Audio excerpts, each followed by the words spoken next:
Sudan are facing an escalating hunger crisis. And of course, that's been only made worse by the gutting of USAID. Our next guest reported from the country in crisis, writing in a new cover story for The Atlantic, quote, "Statistics are sometimes used to express the scale of destruction in Sudan. About 14 million people have been displaced by years of fighting, more than in Ukraine and Gaza combined. At least 150,000 people have died in the conflict. Half the population, nearly 25 million people, are expected to go hungry this year. But no statistics can express the sense of pointlessness, of meaninglessness that this war has left behind alongside the physical destruction. The end of the liberal world order is a phrase that gets thrown around a lot in conference rooms and university lecture halls in places like Washington and Brussels. But this theoretical idea has become reality. The liberal world order has already ended in Sudan, and there is not anything to replace it. With us now, the author of that piece, staff writer at The Atlantic, Ann Applebaum, along with Pulitzer Prize-winning photojournalist Lindsay Addario, who captured the images in the article. Ann, the senselessness of this civil war in Sudan, the endlessness of this, it's just astounding. I was talking earlier about how things were back, 25 years ago while I was still in Washington. Sudan was an issue I focused on because 2 million people had already been killed in that civil war 25 years ago. And here we are a quarter century later, and it's just as devastating. It may even be worse. Talk about what you saw.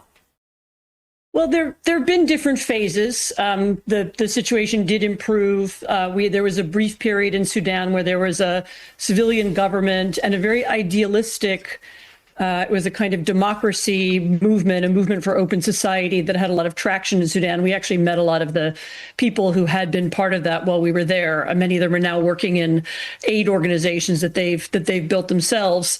But what you see now, I think, is you have a kind of vacuum. You have a war between, there's two main protagonists, but there's some others fighting too.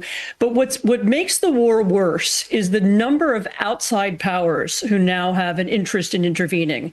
The Saudis are there, the Emiratis are there in a very big way. The Turks, the Egyptians, the Russians, the Ukrainians. Ukrainians are actually there just to mostly look for Russians, but Iranians are there, and you have a sense that this outside weaponry and outside money, people are looking for gold, people are looking for influence. All of that is making the situation much worse than it should be. And at the same time, you have a weakening of international institutions. You have the withdrawal of the United States. I mean, America's role was always kind of in and out of Sudan anyway, but now it's, now there's really almost nothing.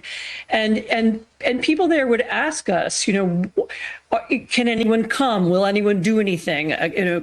Is anyone interested in us anymore?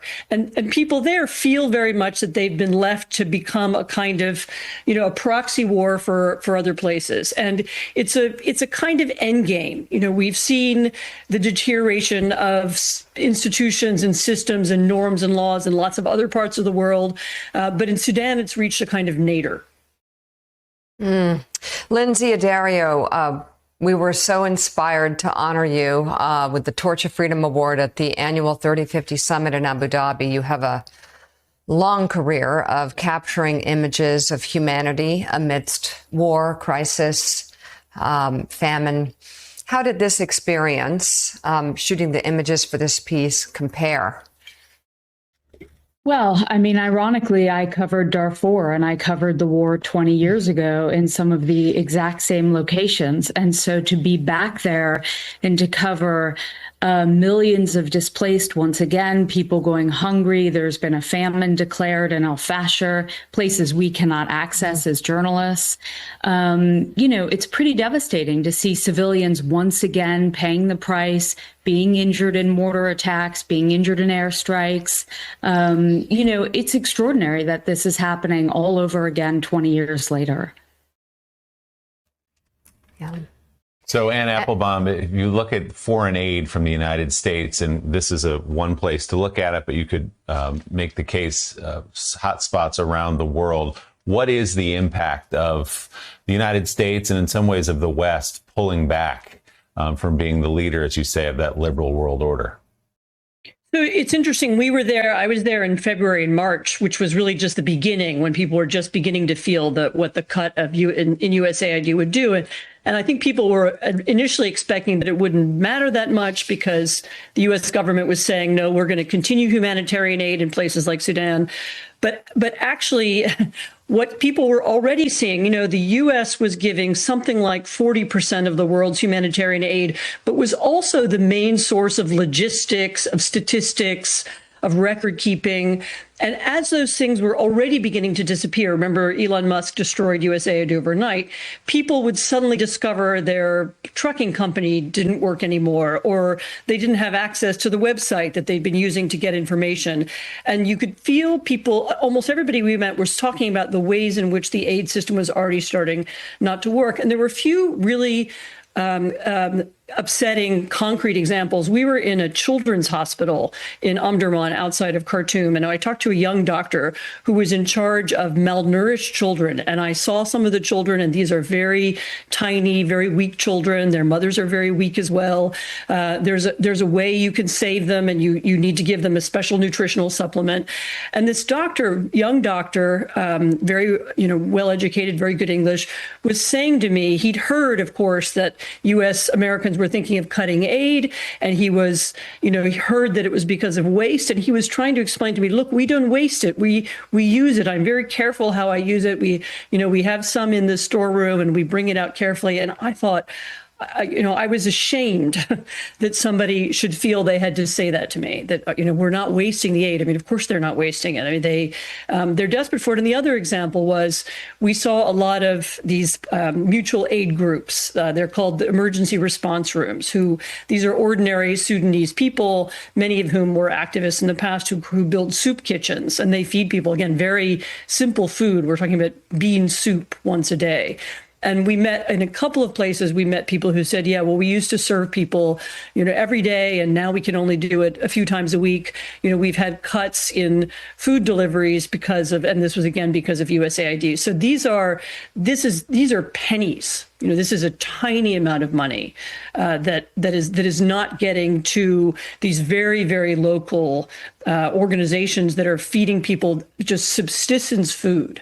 So the idea that USAID was some kind of grotesque, wasteful project and that wasn't helping anybody, I mean, this was just wrong. And in Sudan, you see it and feel it in a very graphic and upsetting way. Lindsay, why do you think the images of people starving in Sudan, and particularly related to the cuts in USAID, haven't broken through into the American consciousness? It's one of the things that has surprised many of us, I think, ever since USAID was shut down. I mean, look at the president's response to children in Gaza seems to be that now America looks like it might be taking over the aid mission in Gaza because he doesn't like those images. I had thought when USAID was shut down that a lot of Americans would see the pictures of children not getting USAID food or of children starving and they would respond, but they don't seem to. And I think it's because the images haven't come through. Why do some images from some war zones cut through and some don't? Well, I think the easy answer is the access. I think journalists, much like in Gaza, have not had easy access to many of the